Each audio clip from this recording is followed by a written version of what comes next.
할렐루야. 우리 옆 사람 함께 인사 나누겠습니다. 아버지 집에 잘 오셨습니다. 한 번 더 인사할까요? 사랑하고 축복합니다. 야, 1부, 2부 이렇게 다 모여서 같이 예배 드리니까 너무 좋네요. 본당이 꽉 찬 것 같아갖고 코로나가 즉시 물러갈 것 같습니다, 여러분들. 예. 오늘 우리가 읽은 시편 15편은요 다윗의 시입니다. 근데 시를 분류하자 그러면 여러 가지 분류가 나눌 수가 있어요. 뭐 지혜시, 탄식시, 간구시, 찬양시, 뭐 여러 가지가 있는데 오늘 말씀은 지혜입니다. 지혜. 우리가 이 땅 가운데 살아가면서, 특별히 하나님의 자녀로서 이 땅 가운데 살아가면서 우리 어떤 마음가짐과 삶의 자세를 가지고 나아가야 되느냐, 굉장히 짧은 시입니다. 5절인데요 이 다윗이 쓴 이 시는 압축하고 압축해서 그것을 우리에게 권면하면서 전해주고 있습니다. 오늘 1절 말씀에 보면요 주의 장막이 언급되어 있어요. 그렇죠? 쉽게 말해서 시의 내용을 잠깐 살펴보면요 주의 장막, 주의 성산, 여기에 나가는 자는 누구인가? 정체성에 관한 이야기예요. 주의 장막, 주의 성산은 뭡니까? 하나님의 자녀, 우리에 대한 얘기죠. 우리가 하나님 앞에 나아갈 때 우리의 마음가짐과 삶의 자세가 어때야 되는 걸 갖다 2절 이하에 쭉 설명을 하고 이야기를 하고 있습니다. 그 자격과 또한 그것으로 인해서 하나님께서 우리에게 주시는 축복에 대해서 언급을 하고 있습니다. 그럼 좀 더 구체적으로 한번 살펴보도록 하겠습니다.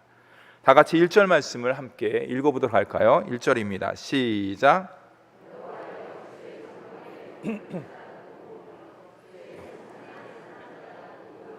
네. 이 시인은요, 이 시를 읽는 모든 독자에게 질문을 하나 하고 있습니다. 주의 장막과 주의 성산에 거하는 자고 자는 누구이고 머물 자는 누구인가? 좀 말이 어렵죠. 쉽게 얘기해서 이 시인은 여호와의 이름을 부르면서 우리에게 질문을 하고 있는데, 누가 하나님의 자녀의 자격을 갖고 있느냐, 그 정체성이 무엇이냐는 것이, 하나님의 자녀는 어떠한 삶을 살아야 되고 어떠한 마음가짐을 가져야 되느냐, 그것은 주의 장막에 거하고 주의 성산에 머무르라. 주의 장막과 주의 성산은 무엇인가요? 쉽게 얘기해서 하나님 앞이라고 할 수 있어요. 예배당이라고 할 수 있어요. 눈에 보이는 효자동교회 예배당인 동시에 우리의 삶의 모든 처소가 하나님의 임재 가운데 있기 때문에 그것이 주의 장막이고 주의 성산이라고 할 수가 있습니다. 쉽게 말해서 누가 하나님 앞에서 바른 예배 드릴 수 있느냐, 누가 하나님 앞에 설 수가 있느냐, 누가 하나님의 손길 가운데 보호와 은혜와 모든 축복을 받을 수 있느냐, 그 자격이 누구냐, 그 사람은 누구냐, 그것에 대해서 이야기를 하는 것이에요. 누굽니까? 바로 우리 모두라고 할 수가 있는 것이에요.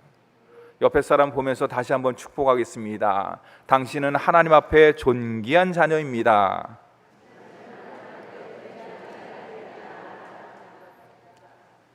시인은 1절에서 하나님의 자녀의 정체성에 대해서 이야기를 하면서 더불어 이 말씀은 우리에게 도전을 주고 있어요. 쉽게 얘기해서 하나님의 자녀는 하나님 앞에 설 수가 있지만은 하나님의 자녀가 아닌 사람은 하나님 앞에 설 수 있다? 없다는 거예요. 창조주 하나님, 전능하신 하나님 앞에 설 수 있는 사람은 딱 한 사람, 아버지를 예수 그리스도, 아버지를 통해서 그 사랑에 전해준 예수 그리스도를 나의 구주로 고백하는 자. 이 심령 가운데 세상의 가치와 기준에 의해서 흔들리는 것이 아니라 말씀의 반석에 든든히 세워지는 말미암아서 성령의 사람으로, 말씀의 사람으로 날마다 세상 가운데 하나님의 가치와 주님의 말씀대로 사는 자. 더 나가서 이 땅 가운데 분으로부터 물려받은 생명은 죽을 수가 있지만은 하나님께서, 성령께서 예수 그리스도를 통해서 우리에게 심어주신 영원한 생명만큼은 그 생명을 가지고 저 천국에 들어갈 수 있다는, 이 땅 가운데 살지만은 영원한 생명의 소유자로서 그 천국의 기쁨과 그 맛을 누리면서 사는 자, 이게 바로 하나님의 자녀의 정체성이라고 할 수가 있어요. 우리가 바로 그 모든 것들을 가진 사람이라고 할 수가 있습니다. 참 뉴스 보기 힘듭니다, 저는. 그렇죠? 여러 가지 일들이 많이 일어나니까. 그럼에도 불구하고 우리의 심령과 우리의 삶이 흔들리지 않는 것은 무엇이냐? 내가 다른 사람보다 삶이 넉넉하거나 다른 사람보다 지위가 높거나 다른 사람보다 스펙적으로 모든 부분에 완벽하기 때문에 그런 것이 아니라 우리의 심령 가운데, 우리의 삶 가운데 예수 그리스도 말씀의 반석 위에 우리의 가정과 자녀와 우리의 삶이 세워져 있기 때문인 것을 믿음으로 고백하는 저와 여러분이 되기를 간절히 바랍니다. 그러나 하나님의 자녀는 하나님 앞에 설 수가 없다는 것이. 그러면서 시인은 1절의 질문을 던지고서 2절 이하에 그럼 우리가 어떤 삶을 살아야 되느냐, 하나님 앞에 서기 위한 조건과 자격이 어떤 것이 있느냐, 그 답을 상세하게 제시하고 있어요. 다 같이 2절 말씀도 함께 읽어보도록 하겠습니다. 시작.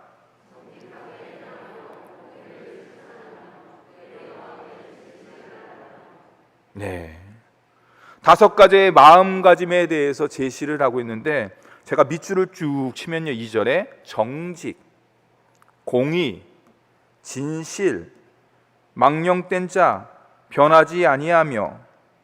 정직이 뭐예요? 순수한 거예요. 깨끗한 마음이에요.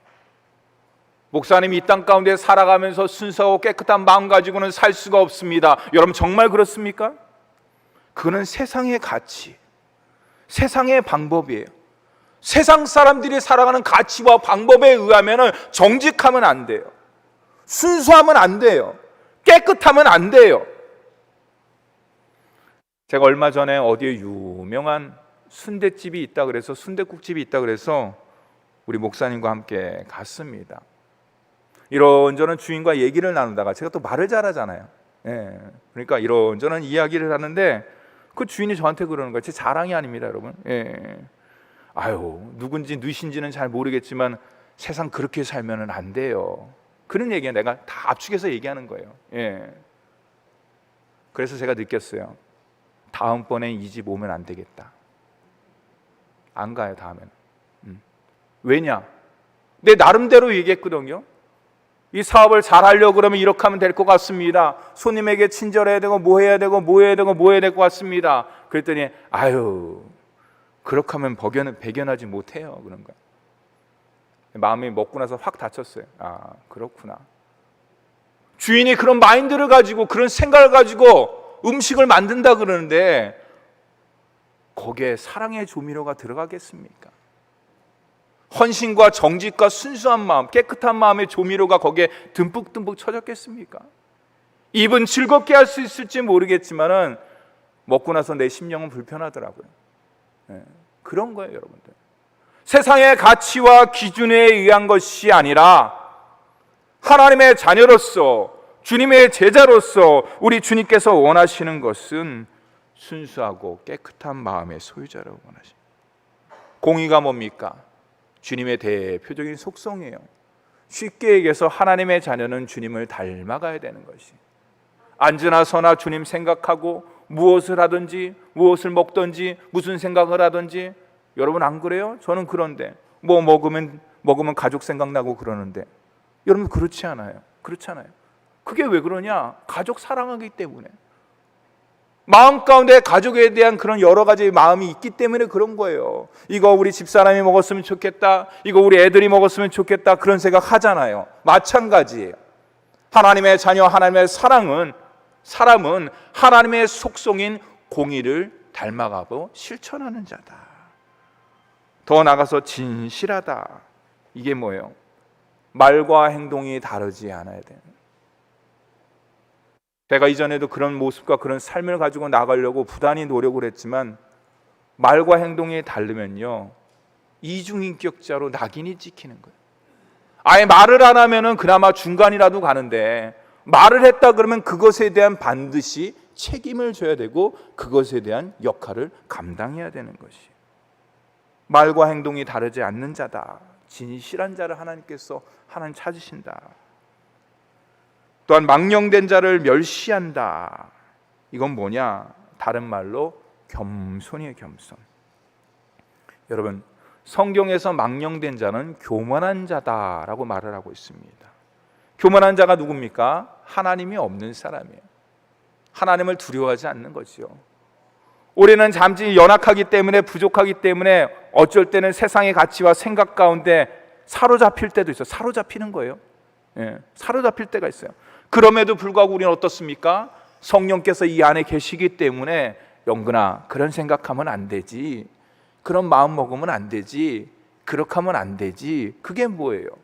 겸손한 자고 하나님을 경외하며 하나님을 두려워하는 자라고 할 수가 있는 것이죠. 또한 약속을 어기지 않는 것, 이게 뭡니까? 신실한 자라고 할 수 있어요. 이 5가지의 마음가짐을 종합하면 뭐냐? 자기의 마음을 지키는 자. 이게 하나님의 자녀의 모습이라고 할 수 있고 조건이라고 할 수 있어요. 근데 시인은요, 내 마음뿐만 아니라 삶에 대해서 확장을 하고 있어요.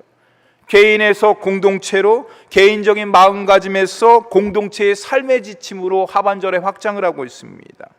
그럼 하나님의 자녀의 삶의 지침은 5가지는 무엇인가? 함께 우리 3절도 읽어보도록 하겠습니다. 시작.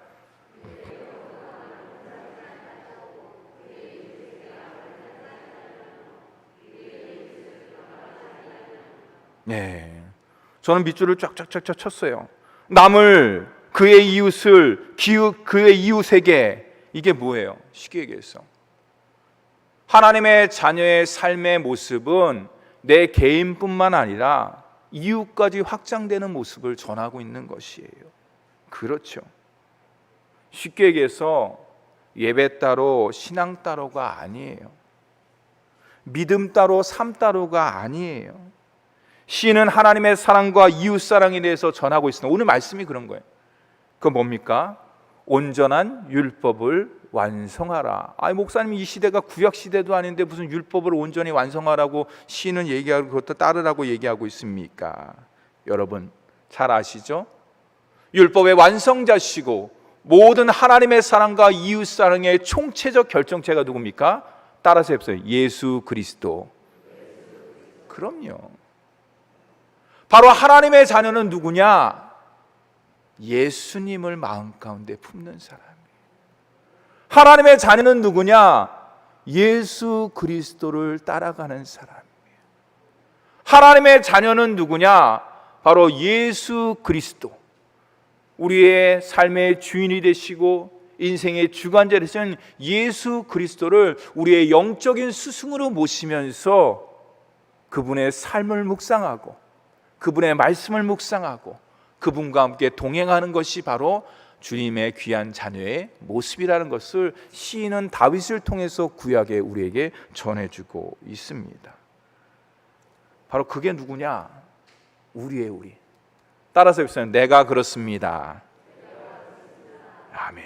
우리 5절 한번 읽어볼까요? 5절 함께 읽겠습니다. 5절 함께 읽겠습니다. 시작.